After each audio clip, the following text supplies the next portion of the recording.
How did you get started in the mining business? Well, actually, my family are old miners. My grandfather was a miner. My father had mined. And we moved to Moab, and he went to work at the Moab salt operation. It was called the Texas Gulf Sulfur at that time. And so he moved here in the 60s. And I came here and went to school. And when I got out of school, the opportunity for me to become a miner came around, and I took it. And how did that opportunity arise? Well, actually, we had a neighbor that I knew, and he had mentioned that they had an opening at Atlas Minerals at one of their mines. And I went and interviewed and got the job. Had you done any kind of mining before? No, I hadn't. I was fresh out of high school, actually. So which mine did you go to work in? It was called the Columbia.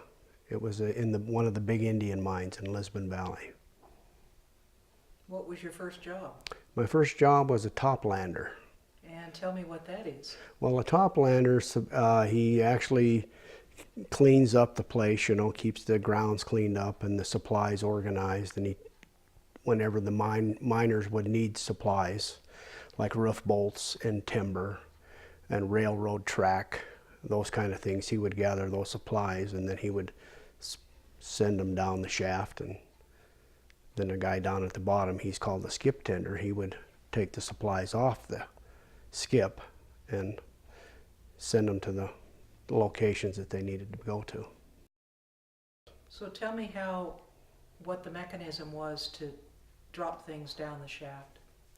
Well, you have a hoistman that he runs the hoist, and you have a bell system on the right there where the miners all go down, or the supplies would go down. So you would take the supplies to the shaft, and you would load them. You would call for the cage, and so you take your bell system, and you would ring in a certain number, and the hoistman would hear that number of rings on the bell, and then he would lower the cage to the station. And so it would be level at the station, and so you would put, you know, your different supplies, whatever you were sending down at the time.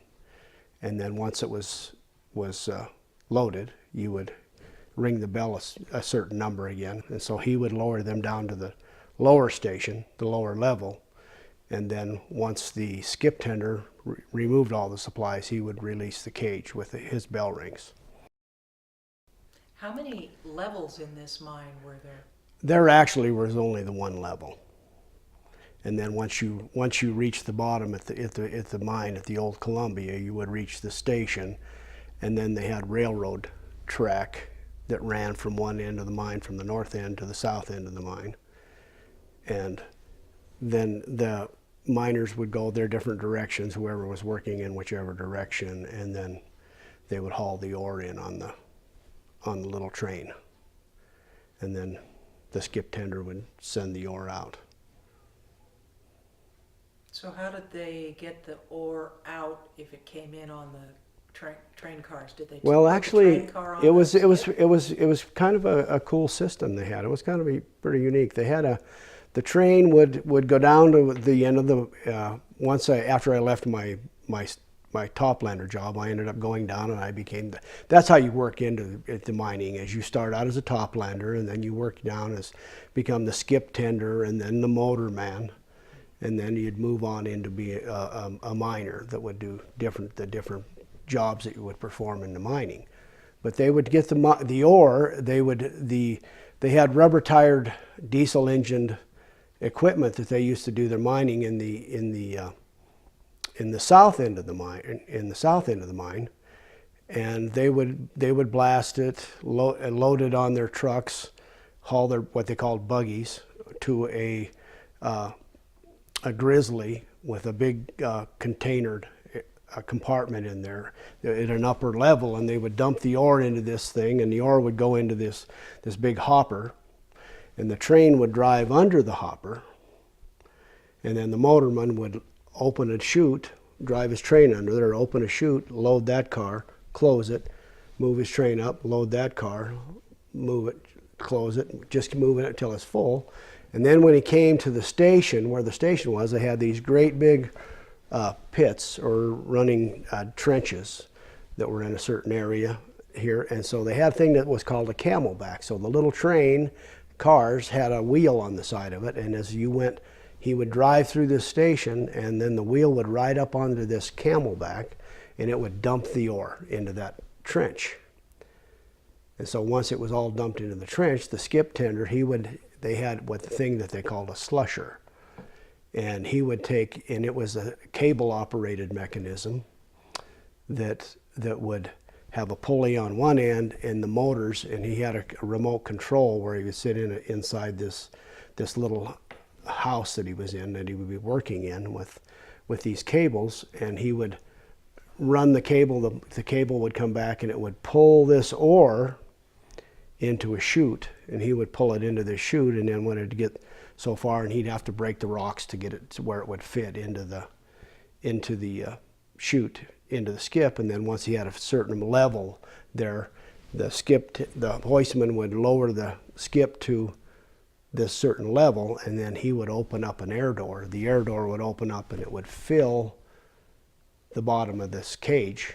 Was a kind of a bucket system underneath the cage. And so he would fill this up under the man cage, and then once it was full, he would ring the bell, and then the hoistman would take off with the ore to the top of to the surface. And then they had these big bends up on the top that once he get to a certain point, there was a wheel on the side of the cage would catch it, and it would dump it into that hopper. And then once it was full, the truck drivers, like at that time they had McFarland and Hollinger was the main contractor for hauling the ore back and forth for the Atlas mines at that time. Their trucks would come in underneath those big hoppers, same system, big air doors, open them up, close the door. Once it was full, they straighten up their load so they didn't lose rocks and stuff on the road and take off. How much underground working was there? Do you remember the length or anything like that of how long the mine ran? Well, actually, when I had went to the work for the mine, it was an old mine that was in the 50s. That might have been because the shaft was an old wooden framed shaft all the way down. It was framed up with wood all the way to the bottom, and had wood guides that used to guide the skip would come up, and it had these little kind of guides on the side, and they had these wooden guides that would follow this thing all the way up, and that old mine shaft would just kind of be kind of rickety. As you went down, you were just kind of wobbling all the way down through that thing, you know. In fact, when you were hoisting, I was a hoistman for a while. I ran the hoist also, but if you ran it too fast at certain times at certain places in the shaft, it would rip out some of the guides and the timber and shut the operation down. There were times when sometimes the miners would have to climb out. They had a ladder that they could get out with for an escape way, you know, if they couldn't fix the damage in a certain time frame in a shift, they would have to climb all the way out, which they really didn't care much for. how long a climb was it? It was like about 600 feet. So it was, but they'd have a little place, you know, you'd climb up the ladder for a ways, and then you could get off and rest for a little bit, and then go on and do that. But did you have to do that yourself? I never had to do it myself, but I was running the hoist one time when some timber got tore out, and they were awfully mad at me. Yeah, they weren't happy with me. After you worked a hard 8-hour day underground, you really didn't want to spend the last hour of your day climbing out of straight up for 600 feet. What other positions did you hold at the Columbia? Actually, those were the only positions I had at the Columbia. And then I went to work for Atlas again at a different time. When would this be? It was probably 75, 6, around that time period.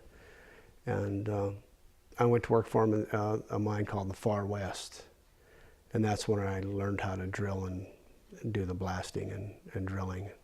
Tell me about how you learned that. Usually when you learn to drill and blast and those kind of things, they put you with a senior miner that's been doing it, and I was lucky enough to get with a couple of guys that taught me how to do it, and it was quite an experience. Can you describe that process to me? The process of drilling? Well, the process of drilling, we had, well, that you usually start out with what they call a jack leg and a hammer. Your hammer, they had different types and names for different hammers and stuff, but they were about 100 and, they probably weighed about 120, 25 pounds. The hammer did, and then you had a leg that was telescopic, it ran on pneumatics. It was air, supplied with air that would force air to extend this leg as you're drilling. So you have a machine that's attached to this hydraulic pneumatic leg, and you have a drill bit and a steel of different lengths that you would use for whatever hole pattern you were drilling, or what the depth of your round that you're going to drill. It normally would have been 6 feet deep, and whatever it was, it'd be 12 feet by 8, 10 foot high, possibly. And so you take this machine, this drilling machine, and you put the steel in it, and it sits on the hydraulic leg, and it sits probably at a 45-degree angle towards the face, maybe between 45 and 90-degree angles towards the rock face that you're drilling. And you start the hole. You would get up to, you get a hold of your machine, you grab the steel, you have the throttle right here that starts the drill turning and hammering at the same time, and so you force your weight in with your shoulder into this thing, and what they call collar the hole. So you'll have your pattern that you want to drill to blast, and you start drilling, and then you back off. Once you get it started, you back off and give it a little more throttle, and a handle on the side would twist the air, and so the air on the leg pushes. That's what takes care of does the work for you after you get it going. You get it going, and it starts drilling it in, and you try to keep it straight. And once you learn how to do it, it's not so easy it's not as easy as it sounds. It's pretty tough. The first couple of weeks of that job is really rough. I've seen great big men that would just take them down, and just in a day of that, it'll just tear you up if you don't really know what you're doing. But luckily, the guys that taught me how to do it, they kind of teach a few shortcuts and the things not to do. You can't fight it. You have to. But it was a lot of fun, actually, after you get to doing it. We used to do things that would be kind of a competition drilling. You usually have a partner that he has a machine on one side and you have a machine, and you try to drill your half out before he gets his half drilled out. That was your thing you would try to achieve during the day. Was it sandstone you were drilling in?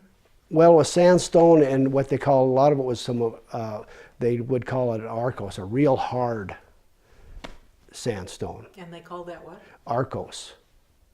Oh. They used to call it an Arcos. And some of the real high grade that came out of that Columbia, there was some really high percentage ore, and it ran in that real hard rock. And it took a lot more holes to blast that hard rock out of there. Were the drillers also the ones who set the charges? Yes. Did you learn to do that also? Yes. What'd you think of that? It was okay. You just have to be careful. You have certain rules and regulations that you follow, and you never veer off of that. And just like say, you never would carry your primers and your powder and prel together. You kept them all separated. The primer is the thing that you put inside of the stick of dynamite to set the charge. You put the primer in the dynamite, and you put it in the hole first, and you tamp it lightly with a tamping stick, a wooden dowel heavy dowel, a 1-inch dowel that would tamp it in. And once you tamped it, then you would take your prel, which is the fertilizer, which is ammonium nitrate and diesel fuel mix that would be, you would blow it in with a pressure pot like a sandblaster, kind of almost the same principle as a sandblaster, and you would stick this hose in the hole, and then you would just start feeding. It would be under high pressure air and fill it out to the end of the hole. And then once everything's all set and ready, you would either, when I first started, they didn't have the electric blasting caps at the time. They had fuses that you used to have, and they were all timed at like a 6-minute fuse. And so you would take what they called an igniter cord. At that time, you would take all of your igniter cord ends, and then you would start in the middle. Like, say, if you were doing that 5-hole burn, you would attach those all close, where they would go, try to get those to go at the same time if you possibly could, onto that cord, because once you lit that thing, and then it would start the burn. And so you'd want those, and so that had 6 minutes, and then you move over here, and then you put it on a little bit later for the next holes that you wanted to go, and then just keep moving it down that line and crimp them on. But later on, probably after, probably I think it was about 5 or 6 years after I started using those, we started using the electric primers that had millisecond time delays in the built into the primer. And so you just wired those in at the time. When you were doing them, you shunted them all off so they couldn't get an electric charge going to them. But then after you get it, then you tied them all together, and then put the two ends, positive and the negative, on, and then you would go back to your plunger, just like you see on TV. You just and do the plunger. And how far away were you when you pushed that? It was you'd probably be 100 yards around the corner somewhere into a cutout, what they would call a cutout. And you would sit back there and bring your wire. You'd have a spool of wire that you would roll out and then hook onto your blasting machine, and then hit the switch, and boom. Was there some kind of protocol that you used so that somebody didn't come wandering through that area about the time you were ready to push the plunger? Actually, we would go and make sure that there wasn't anybody, within a certain area, a distance of where you were getting ready to shoot. And most of the time, everybody knew that it was at lunchtime and at quitting times when you always shot. Okay. And so you just didn't go into places at lunchtime and at quitting time. How was the airflow inside the mine controlled? Were you moving the pipe? Were you using bradish cloth or anything like that? Well, that's what they do. They do.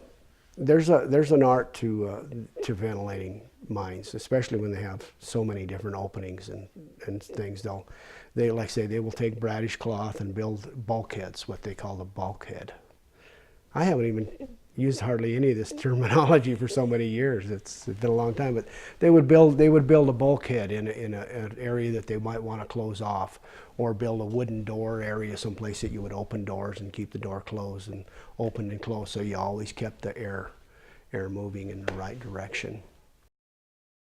So after you blasted and the air had cleared, how was the mucking handled? We had, like say, we had diesel powered equipment, and we had front end loaders that articulated in the middle that they could turn very sharp. The trucks that I ran at the time were 10-ton brutes. They called them CN Brute was the other one. Yeah, it was a 10-ton truck. And the loader was a 913 was the bigger one. IMCO was 913, and the 911 was the little one for little tiny areas. And was it an over-the-top loader? Yeah, it was a front end loader, basically a front end loader. So did they come in and scoop it and turn and dump it into the car, or did it go up and over the top of the loader and into a car behind it? They had different, like say when I worked at the Columbia, it was pretty much an old school mine at that time. They had at the north end of the mine, they used to use the slushers, and that's how they would get all the ore into the train chute. But they would take cables in these buckets that were it was kind of like a giant hoe, but heavy duty hoe about the size of a kitchen table, with heavy iron on it, and it would have a cable attached to the back of it and one to the front of it. And where you blasted in the face, when you were slusher mining, you would, like say, once you blasted the face, you would go in and you would take one hole that you wouldn't load in the center, and on each side of your round that you drilled, you would back off the dynamite by about a foot in each corner. So when you blasted, there would be a hole left in the face. So you would go in with a cable eye and a steel wedge, and you would put that cable edge in the face and hammer it in tight, and you would come in and put a pulley right there. And then you would run the cable through the pulley back to the back of the bucket. And then the guy would be maybe 100 yards down the drift, maybe crossways or whatever, because you would go different directions at different times. And it would take the bucket with your controls on the slusher, and you would like hold this brake, and this brake would make it go forward, and the other one might make it go reverse. So you would hold this brake, and it would pull the bucket up over the muck pile, up to the face, and you could feel it when it hit. You could just feel it. It would just get tight, and so you'd let off. It would drop the bucket, and that was a real art in itself, was learning how to get that feel, to be able to get that, and then drop the bucket into that muck pile, and then you would hit this brake, and it would grab the slusher and start making it pull forward, and it would take the bucket and it would pull the ore to a certain place, into a pile. And you get it all out of the way, then the driller, he could get back in and set up again and drill another round, and you could move it from point A to point B. So you would take your pins and your cables and stuff and set it in a different location, then maybe move it this way, keep moving it closer to where the train is. But that was the way they did it in the north end of that Columbia mine. And in the south end of the Columbia mine, they had what they called young buggies. If you're from Monticello, you know what a young buggy is. Because Young's machine, I think, supplied all of those for the uranium mines around this area, but they were just, most of them were 3 and 5 ton buggies that were like a tricycle with a wheel in the center of those, and then they had their loaders that they would load those. And you have a loading station that you would open up an area. When you drill the face out, they'd open up what they call a cross cut and make a little, for a loading station, it'd be a little taller, a little wider. And so when they come in and they just drive the buggy in, and the guy take his loader in, and he would back up, load it, the guy'd take off, another guy pull in, and he'd get loaded and he'd take off. And or if you, depend if you're working in teams, we saw a lot different places that I'd worked had different teams of guys, different people on different contracts that they would work, and there'd be 2 guys, and so you'd load in your own truck, and then you'd take off and dump it, and then he'd come down and he'd load his truck and he'd take off, do that kind of stuff. But it was a thing. That was the thing about it. You tried to be really efficient, and you learned the different tricks you could, because if you were, we worked on mine incentive contracts. So the incentive was for you to produce more, you made more money, and so you really tried to be efficient and fast. Did you have any close calls or scary experiences at any of these mines? Oh, there were a few different times I had some close calls. Like what? Cave-ins. On different rock falls at different times. I remember mining in the far west. My partner and I had stopped for lunch, and we decided not to go out and eat outside. We just ate right there in the drift, and so we opened up our lunch boxes, and we were sitting back around eating our lunch, and we had a cave in. The whole face caved in right behind us. The face you've been working on? Yeah, the one that we'd been working in that area. or getting ready to work in that one. But it hadn't been roof bolted or anything at that time. It just was, we hadn't started a roof bolt. Usually you go in and get everything barred down before you get ready to go to work in there. I think I can't remember, I don't think we'd been working in there. We were just getting ready to go to work in there, and ate our lunch before we started, and then it caved in then. Then another time I was working in the old Myvita mine, Charlie Steen's old mine, when I was working for a lease miner. And I went out for lunch and went back in, and that whole area had caved in during the lunch break.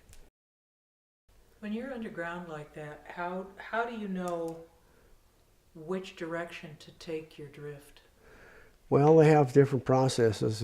If they call it long holing, that you take your machine and you have sections of steel that you add on to it, just like drilling vertical in like an oil rig would do, but you're doing it at a much smaller scale underground. And so you set up, when you've lost the ore body, you take your machine and you'll set up and you'll take this different lengths of steel. I think they were like 4-foot lengths of steel, 3-foot, 4-foot lengths of steel that would screw on the end, and you would drill in, and you would add another piece and drill in, add another piece, and you would drill a series of holes in a pattern, and you would fan out for a certain hole when you run out. And so that you were working doing that, and you really didn't make much money doing that. A lot of times some guys could make some money doing it if they were really good drillers, and they paid them by the foot of how many feet you would drill through a day doing that. But it was a fine art. Examine the cuttings? So no, it was what you do after that. You would pull out of the hole and get everything open. You'd have your series of holes, and then, like say, the shift boss would come in, and he would have a long Geiger counter probe with maybe a 50-foot cable on it. And so he would run to the back of all these holes, and then he would watch his gauge on his Geiger counter until he got a better reading. And then he would see if this was starting to get better and better and better over here. He'd say, okay, he'd come over here and paint up this area, and he'd say, I want you to drive a drift that way. So that's how they would follow the ore. Could you tell when you got into ore? Was there some change in the texture or the color or the smell or anything? Yeah, you could.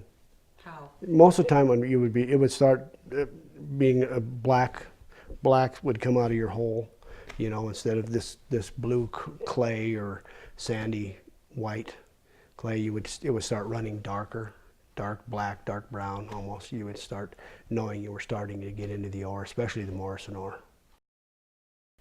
Did the mining companies that you worked for spend any time talking to you about radon and radiation and that kind of thing? Safety kind of talks? Oh yeah, well we wear respirators, used to wear respirators all the time, and I don't know how much of the stuff we'd end up ingesting through a day, but we did, that was the whole thing about the keeping the air good.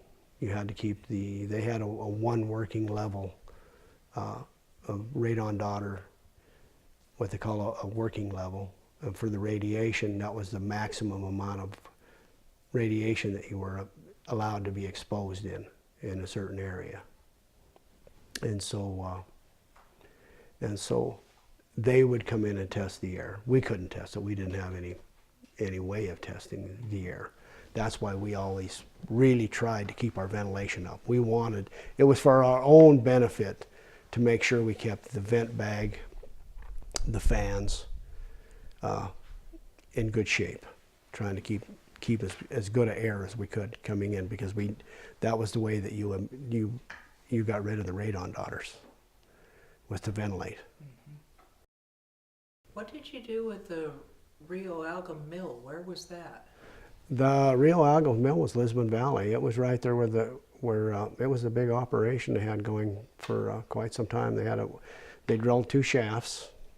They did 2 shafts there. With the Centennial brothers put one in, and Boyle's brother put the other one in, and those 2 shafts were connected together for Rio Algom. But then they milled their ore on site. They never transported any of their ore. They drilled it on site, and they crushed it. They had their own crusher, and they milled it right there. Had their own vacuum pumps and solution mining, whatever they had to do to extract the yellow cake from the ore. What job did you have there?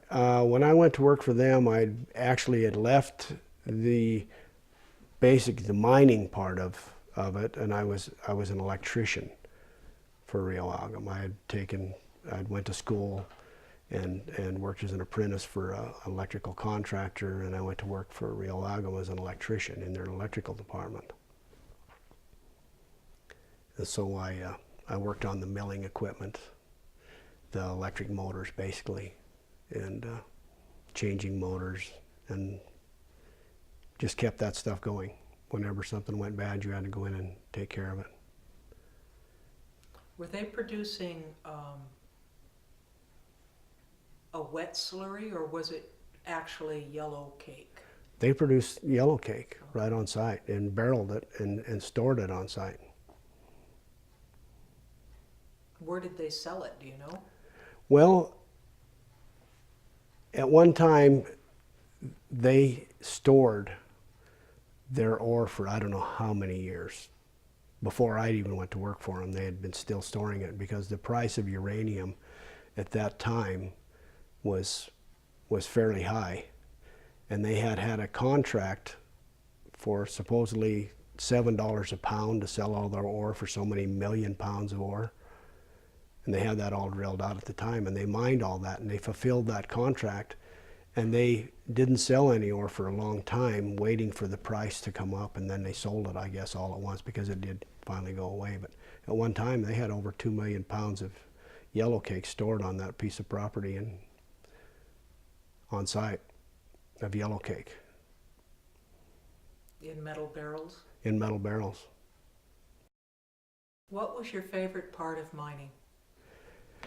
Actually, I love the drilling. I really did. I love the competition of it. The incentive contracts was a great thing. There, like I say, you didn't need a union at that time if you had an incentive contract, because the more you worked, the harder you worked, the more money you made. And so it was fun to be competitive.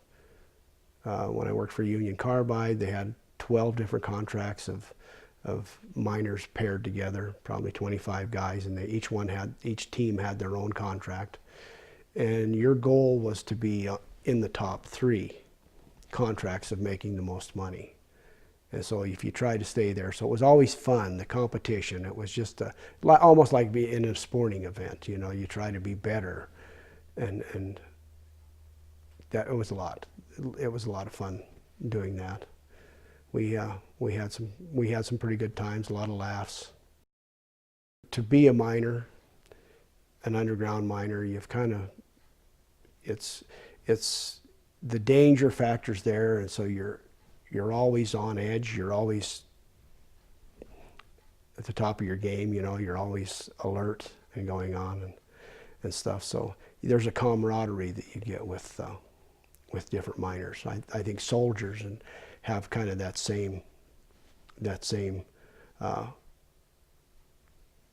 friendship that you get with a lot of different miners, that you're close, because you're always close to death. You know that it could happen at any time. And so it's a different kind of thing, you know, a different kind of feeling. It's kind of hard to explain. If you had to do it over again, would you go back? Actually, I probably would. You know, that, like I say, there are dangers there, but it wasn't bad work. You know? Was it lucrative for you? Yeah. I have no idea what a uranium miner made. At that time, you know, you could go to work in the uranium mines. A young man, if he worked hard, you know, and was, he could make as much money as most college graduates were making at the time. You know, you'd make much more money than twice the money, 3 times the money a starting school teacher would make at the time. And living in Moab, there's only so many opportunities for good paying jobs at that time, you know, so it was a no-brainer for me at that time, was to be able to jump in and do it and go for it. But I really don't regret it. I have some pretty good memories.